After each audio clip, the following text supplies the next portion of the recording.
வணக்கம் விவசாய சொந்தங்களே. முல்லைப்பூவிற்கு பெயர் போன வேதாரண்யம் பகுதியில் இருந்துதான் இன்றைய வீடியோ பதிவு.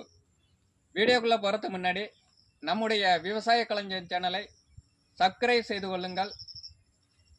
நம்முடைய வீடியோ பதிவினை முழுமையும் பார்த்து மகிழுங்கள். அப்போதான் நம்முடைய வீடியோ பதிவு சொல்லப்பட்ட கருத்துக்கள் உங்களுக்கு பயனுள்ளதாக இருக்கும். அடுத்து பார்த்தீங்கன்னா, கவாத்து செய்தல். மூன்றாவது டிப்ஸ் பார்த்தீங்கன்னா கவாத்து செய்தல். அதுதான் மிக முக்கியமானது. ஒவ்வொரு செடியும் கவாத்து செய்யணும். மார்கழி மாதம் பூ அதிகமாக வரணும்னா ஐப்பசி மாதம் கடைசியில் பார்த்தீங்கன்னா இந்த செடியெல்லாம் கவாத்து செய்தணும்.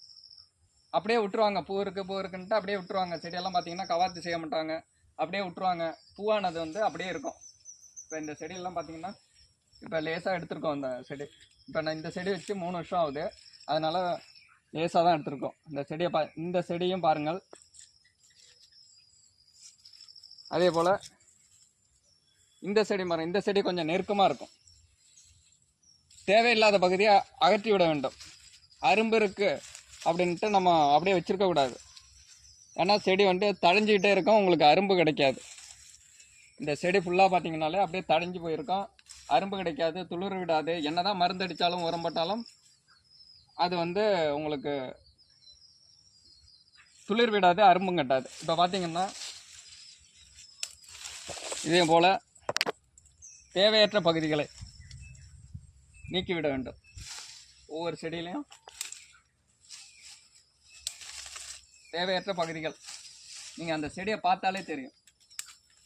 எல்லாம் பார்த்தீங்கன்னா எதுவுமே இருக்காது, சின்ன சின்ன கிளைகள்லாம் இருக்கும். இதை மற்ற பொடி கிளைகளை நீங்கள் அகற்றி விட வேண்டும். தரமான கிளைகள் இதே போல் கிளைகளை அப்படியே வச்சிடணும். தேவையற்ற கிளைகளை முற்றிலும் அகற்றி விட வேண்டும். அரும்பு இருக்குன்னு பார்க்கக்கூடாது.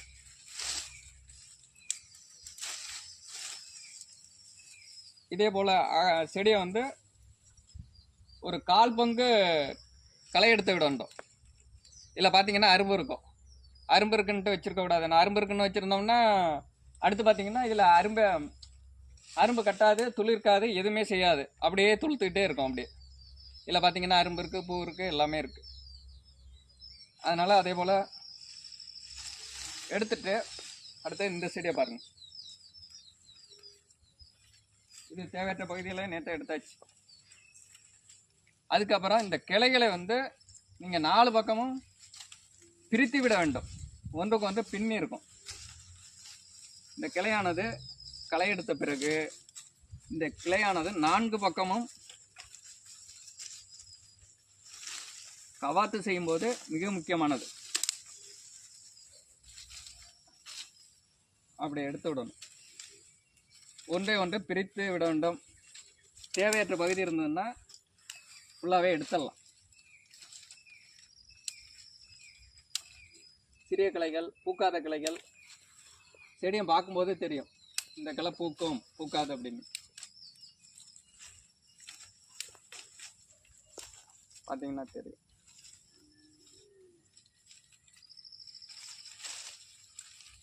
இப்படி எடுக்கும்போது செடியானது நம்ம இப்போ மருந்தடிச்சிருக்கோம், கவாத்து பண்ணியாச்சு, அப்படியே இருக்கிறது. அடுத்து இதை கவாத்து பண்ணி இதை பிரிச்சுட்டோம்னா இப்போ இதிலேருந்து கணு வெடிக்கும், துளிர் விடும். துளிர் விட்டு அடுத்து பார்த்தீங்கன்னா இதில் ஒவ்வொரு கிளையிலையும் இதேபோல் அரும்பு கட்ட ஆரம்பிச்சோம். இந்த பகுதியை பார்த்தாலும் தெரியும் உங்களுக்கு, அப்படியே கொத்து கொத்தாக வரும். இங்கே பார்த்தீங்கன்னா மரத்திருக்கும், இந்த செடியை பார்த்தீங்கன்னா கிளைச்சிருக்கும். அடுத்தது பாருங்கள், அரும்பானது வைப்பதற்கான சூழ்நிலை உருவாகிறது. அடுத்தது உர மேலாண்மை. இப்போ சின்ன செடியை பார்த்தீங்கன்னா அதற்கு உரத்தோடு தான் வச்சுருக்கோம். அதனால் ஒரு 6 மாதத்துக்கு அதுக்கு உரம் போட வேண்டியதில்லை. இப்போ இந்த செடியை 3 வருஷம் ஆயிடுச்சு நம்ம செடி. இப்போ பார்த்திங்கன்னா ஒவ்வொரு வருடமும் நமது ஆட்டு குப்பையோ அல்லது மாட்டு எருவோ இல்லை குப்பை எதுவோ 3 அன்னக்குடை அளவிற்கு அடிப்பகுதியில் குழி வெட்டிடணும். எப்படின்னு பார்த்தீங்கன்னா ஒரு 3 அடி சுற்றளவு ரவுண்டாக இந்த அடி பகுதியை பார்த்தீங்கன்னா தெரியும். அடிப்பகுதியில் வந்து 3 அடி அதன் 3 அடி தள்ளி 2 அடியும் வச்சுக்கலாம். செடி வந்து 1 வருஷம் ஆச்சுன்னா 2 அடி அப்படி வச்சுக்கலாம். இப்போ 3 வருஷம்னா 3 அடி தள்ளி 4 அடிக்குள்ளே அப்படி வச்சுக்கலாம். அப்போ தான் அந்த உரம் போடும்போது நம்மளுடைய வேரானது நகர்ந்து வரும். சில பேர் பார்த்திங்கன்னா அடியிலே போடுவாங்க, 1 அடி பக்கத்துலேயே போடுவாங்க. அது அப்படி போடும்போது பார்த்திங்கன்னா அந்த அப்படியே அந்த இலையானதெல்லாம் பார்த்திங்கன்னா உரம் போட்டோடனே இலையெல்லாம் கொட்டல ஆரம்பித்தோம். 2 அடி 2 அடி அப்படி வருஷம் ஒரு 1/2 அடி தள்ளி 3 அடி டு 4 அடி இதில் நம்ம உரம் வருஷம் போடணும். இப்போ இந்த வருஷம் போட்டு பார்த்திங்கன்னா அடுத்த வருஷம் உரம் போட மாட்டாங்க. என்ன கேட்டிங்கன்னா அதன் சாணி உரமானது அப்படியே இருக்குது அப்படின்ட்டு வேறு ரசாயன உரங்களே அதில் போடுவாங்க. அது முற்றிலும் தவறு. ஏன்னா ஒவ்வொரு வருஷமும் செடியின் அடிப்பகுதிகளை நன்கு வெட்டிவிட்டு அந்த திடல் பகுதியை வெட்டிவிட்டு புதுசாக சாணி உரம் போடணும். அப்படி சாணி உரம் போடும்போது அடிப்பகுதியில் நம்ம அந்த சாணி உரத்தோட டிஏபி ஒரு 100 கிராம்லேருந்து ஒரு 200 கிராம் வரையில நம்ம எடுத்துக்கலாம். அதோட சாணி உரம் 2யும் கலந்து அடியில் போட்டுடுறோம். அடுத்தது பார்த்திங்கன்னா நம்ம கொள்ளையானது வெட்டி கொடுக்கும்போது 1 அடி ஆழத்துக்கு எங்கும் சமதளமாக வெட்டும்போது என்ன பண்ணிங்கன்னா 1 கிலோ சிங்க் சல்பேட் அதை மணலுடன் கலந்து ஒவ்வொரு வருஷமும் நீங்கள் ஒரு 50 செடி இருந்ததுன்னா 1 கிலோ என்ற அளவில் மணலில் கலந்து தெளித்து விட்டு அந்த பகுதியை வெட்டி கொடுத்துடணும். அந்த சிங்க் சல்பேட்டானது செடிக்கு மண்ணில் உள்ள சத்துக்களை எடுத்து கொடுக்கும். இப்போ வந்து சாணி உரமும் டிஏபியும் கொடுத்தாச்சு. அதோடு நம்ம என்ன பண்ணணும்னா அந்த வேப்ப முன்னாக்கு 100 எடுத்துக்கலாம். 100 கிராம் ஒரு செடிக்கு 100 கிராம். அடுத்தது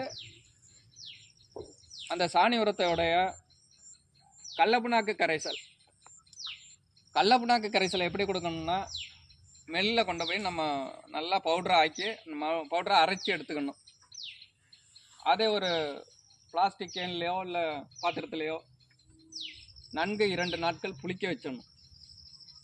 புளிக்க வைத்த பிறகு நம்ம இப்போ டிஏபி சாணி உரம் கொடுத்துருக்கோம்ல, அது மேற்பகுதியில் தேவையான அளவு நம்ம சொன்ன அளவில் 200 கிராம்னா ஒரு செடிக்கு 200 கிராம் வர மாத்திரம் கரைச்சி அந்த தண்ணியானது நம்ம செடிக்கு கொடுக்கும்போது உடனடியாக அதனுடைய ரிசல்ட்டு கிடைக்கும். அதை இந்த சூழ்நிலையில் தற்போது செய்து பாருங்கள். ஜனவரி மாதத்தில் உங்களுக்கு பூவானது அதிகரிக்கும். உர மேலாண்மை இத்துடன் முடிவடைகிறது. அடுத்தது பார்த்திங்கன்னா 4வது டிப்ஸ் பார்க்கக்குள்ள இது மிகவும் பயனுள்ளது. அதே நேரத்தில் நீங்கள் செடியை எவ்வளவு பராமரிக்கிறீங்களோ அந்த அளவுக்கு அந்த பூவோட தன்மை வந்து மழைக்காலங்களில் அதிகரிக்கும். மழைக்காலங்களில் வந்து 4வது டிப்ஸ் என்னன்னு பார்த்தீங்கன்னா மழைக்காலங்களில் பூவின் மகசூல் வந்து அதிகரிப்பது தான் 4வது டிப்ஸு. அதற்கு தற்போது ஒரு மருந்து வந்திருக்கு. அந்த மருந்தானது கல்டார் எனப்படும். கல்டார்னு கடையில் கேட்டிங்கன்னா கொடுப்பாங்க. அது வந்து துளிர்விடும் தன்மையை அதிகரிக்கும். அடுத்து பார்த்திங்கன்னா அது அரும்புங்கட்டும் எண்ணிக்கையும் அதிகரிக்கும். அரும்பானது செடி ஃபுல்லாக அரும்பாக இருக்கும், இலையே இருக்காது. ஆனால் இந்த மருந்தை பயன்படுத்தும் முன்னர் நீங்கள் வந்து நாம் மேற்கொண்ட உரங்கள் அனைத்தும் நிறைய கொடுத்துருக்கணும். கொடுக்காதவர்கள் இந்த மருந்தை தயவு செய்து அடிக்காதீர்கள். அந்த அளவுக்கு உரம் கொடுத்துருந்தீங்கன்னா இந்த மருந்தை வாங்கி அடிக்கலாம். இந்த மருந்தானது நீங்கள் 50 செடி வச்சுருந்தீங்கன்னா ஒரு 25 செடி என்ற அளவிலும், 10 செடி வச்சுருந்தீங்கன்னா 5 செடி என்ற அளவிலும் இந்த மருந்தை வாங்கி அடித்து பாருங்கள். உங்களுக்கு நல்ல ரிசல்ட் வருதாங்கிறது தெரியும். இந்த கல்டார் மருந்து வந்து ஒரு டேங்கிற்கு 7 ml தான். நீங்கள் 30 ml போட்டு அடிச்சிடக்கூடாது. மிக முக்கியம். இந்த கல்டார் மருந்து வந்து 7 ml 50 மில்லி பார்த்தீங்கன்னா ஒரு 300 ரூபா ரேஞ்சில் வரும். நீங்கள் விலை கூடதுன்னு பார்க்க வேண்டாம். ஒரு கலவையானது 40 ரூபா ரேட்டு தான் வரும். எல்லா மருந்தோட கம்மியாக தான் இருக்கும். ஒரு கலவைக்கு என்று எடுத்துக்கொள்ளும் போது அது 40 ரூபா தான் வரும் ஒரு கலவை மருந்தானது. நீங்கள் 50 மில்லி நிறையா பூக்கும் அப்படின்னு சொல்லிட்டு 30 ml போட்டு அடித்தீங்கன்னா செடியானது வீணாக போயிடும். நீங்கள் வந்து 7 ml தான் பயன்படுத்தணும். 7 mlனா ஒரு கலவைக்கு 16 லிட்டர் கலவைக்கு 7 ml என்ற அளவில் பயன்படுத்த வேண்டும். அப்போ தான் அதனுடைய அரும்பு கட்டுதல் வந்து அப்படியே செடி ஃபுல்லாகவே ஆகிடும். எந்த வருஷத்திலையும் இல்லாத மகசூல் வந்து உங்களுக்கு அதிகமாக கிடைக்கும். இப்போ பார்த்தீங்கன்னா ரேட் வந்து ஒரு நம்ம பகுதியில் 320 ரூபா இந்த மாதம் போட்டிருக்காங்க. கடந்த மாதம். வரும் மாதங்களில் நம்ம பகுதியில் பார்த்திங்கன்னா பூவோட ரேட் வந்து 500 ரூபா தாண்டி போகும் அளவிற்கு இருக்கிறது.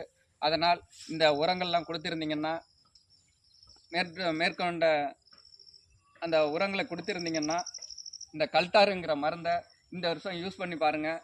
உங்களுக்கு எந்த அளவுக்கு ரிசல்ட் கிடைக்கிறதுங்கிறத நம்மளுடைய விவசாய களஞ்சியம் சேனலில் நீங்கள் பகிர்ந்துங்க. மற்றும் நம்முடைய வீடியோவை முழுமையும் பாருங்கள். அந்த கல்டார் மருந்து மிக முக்கியம். இன்னொரு பாயிண்ட்டையும் சொல்லிடுறேன். கல்டார் என்ற மருந்து அடித்த பிறகு செடியானது ஒரு 10 நாளில் பார்த்தீங்கன்னாலே தெரியும். அரும்பு கட்டும், துளிர் விடும், அரும்பானது அதிக அளவில் காணப்படும். அந்த டைமில் நீங்கள் வந்து கடையில் கிடைக்கக்கூடிய டபுள் ஃப்ளவர் இது ஒரு 10 நாளில் அடிச்சிருங்க. அப்போ தான் அந்த அரும்பானது வந்து கொஞ்சம் நீண்டு அரும்பானது பார்த்திங்கன்னா நீண்டு நல்ல வெயிட்டுடன் காணப்படும். இல்லாட்டி பார்த்திங்கன்னா இந்த அரும்போட காம்பு சைஸ் பார்த்திங்கன்னா ரொம்ப கம்மியாயிடும். இந்த காம்பு சைஸ் பார்த்திங்கன்னா ரொம்ப சின்னதாகிடும். கண்டிப்பாக அந்த டபுளோ இல்லை ஃப்ளவரோ ஏதோ ஒரு பூஸ்டர் மருந்து வந்து டானிக்கு கண்டிப்பாக அடிச்சிருங்க. அப்போ தான் அந்த நீண்ட காம்பு தன்மை நீண்ட லெந்தாக வரும். இதனுடைய வெயிட்டு வரும். அடுத்தது அந்த டைமில் பார்த்தீங்கன்னா பாக்டம்பாஸ் ஒரு 100 கிராம் எல்லா செடியிலையும் கொடுத்துருங்க. இந்த ரிசல்ட் வர்ற டைமில் கண்டிப்பாக கொடுத்தாகணும். உரம் வந்து எவ்வளவு கொடுக்குறோமோ அந்த டைமில் பூவானது மகசூல் வந்து அதிகரிக்கும். இது வந்து என்னுடைய 12 ஆண்டு கால அனுபவம். நமது தோட்டம், நமது களஞ்சியம், விவசாய களஞ்சியம் கிராமங்களிலிருந்து. நம்முடைய பகுதி நாகப்பட்டினம் மாவட்டம்,